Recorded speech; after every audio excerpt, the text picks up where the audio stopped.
खुलुमबाय नोंथांमोनखौ आंनि time pass आइटुब चेनेलाव बरायनानै लाग्रोबाय। दिनै आं नोंथांमोननि सिगाङाव फागुन बोथोरजों एसे गोरोबनाय सुंद' दोंनै खन्थाइ फरायनानै खोनासंनो सानदों। नोंथांमोना जाहाथे अननानै फारियै खोनासंलाङो आरो साबस्क्राइब शेयार खालामनो थाखाय नोंथांमोनखौ आं गंग्लायै खावलायग्रोबाय। मानसिफ्रा बुंदों फागुन बोथोराव सेंग्रा सिख्लाफोरा दंफां लाइफांनि बिलाइ गोरलै खिलिनायजों बारथिंनाय बारजों आरो हाद्रि गुबुंनायजों सेंग्रा सिख्लाफ्रा हाबा जानो थाखाय उसाव बादाव जायो, खारसननो खाराव माराव जायो, दोनखारनो हाबिलास जायो होननानै मानसिफ्रा बुङो। दा नंगौना नङा आं बारा आन्दाज मोनाखै। आं दासिमबो सेंग्रायैनो दङ, अब्लाबो फागुना आंखौ बुगथिंनो हायाखै। आंबो फागुनजों दाबो गोरोबाखै। दे बिदिब्ला नोंथांमोन आंनि दोंनै खन्थाइखौ आं फरायथिनानै खोनासंनोसै, नोंथांमोना खोनासंलांदो।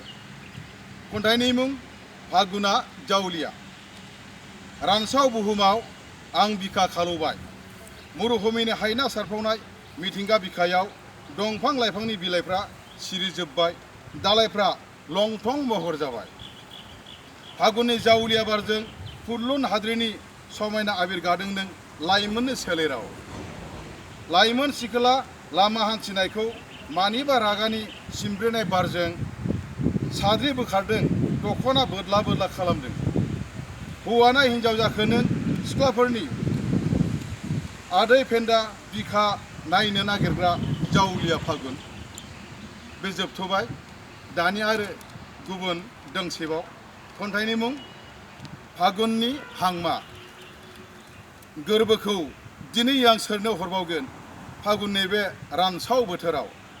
नोंनो हरनो सानो नाजावगोन ना नाजावा, बैनो हरनो सानो अनसायगोन ना अनसाया। फैगोन ना फैया नों आंनि खाथियाव आंनि गोसो गोरबोखौ गोजोन होफैनो। मिथिगौ नामा नों लांथिया दंफांनि दुखु हांमा, सानदों नामा नों बियोदि बालाहामा। थरथिसे मोदैनि हाबिलाजों नेनानै दं बैसागनि जाख्रिसे अखा। बिलाइ गोरलैनि बालाबसे रंजानाय सोमख्रै मिथिंगा बिखायाव। गोजोन्थों।